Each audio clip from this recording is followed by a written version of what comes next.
President of the European Parliament, Ms. Roberta Metsola. Hello, Roberta. In life, you will learn that there is nothing more easy than status quo. That it's very easy to just stay the same. Now, of course, as a result, the quality of your life will not increase. If anything, it could decrease. And similarly for the people you work for, because that's what we do. We have a job, we work for our citizens, those we represent. And no matter at what point you would have a decision to take, and I'm still quite surprised sometimes by it, but I have learned to, let's say, predict it or preempt it, is that there will always be somebody who say, don't touch that, or leave it, or it was so much better before.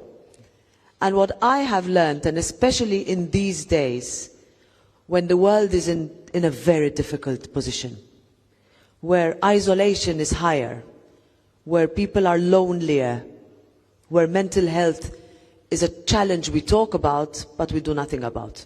We could do more, much more.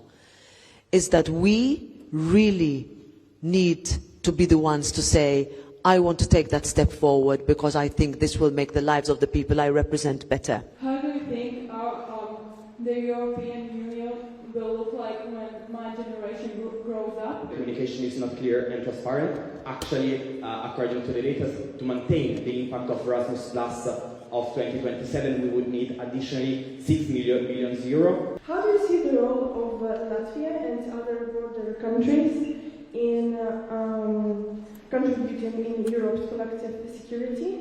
I would encourage you to apply for an internship in the European Parliament.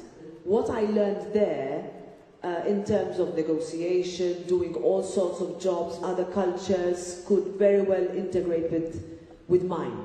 You know, I go to other continents and I see that there is a big difference, that we are more shy.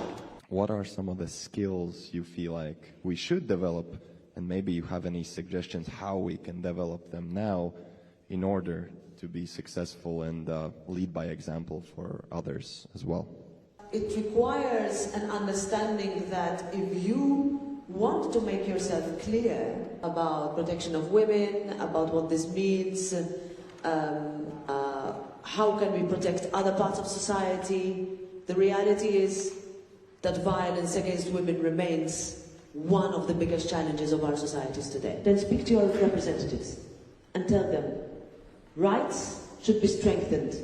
How you have adequate access to housing, how do we decrease the burdens on our businesses. I saw firsthand the impact of a drone crashing into a building.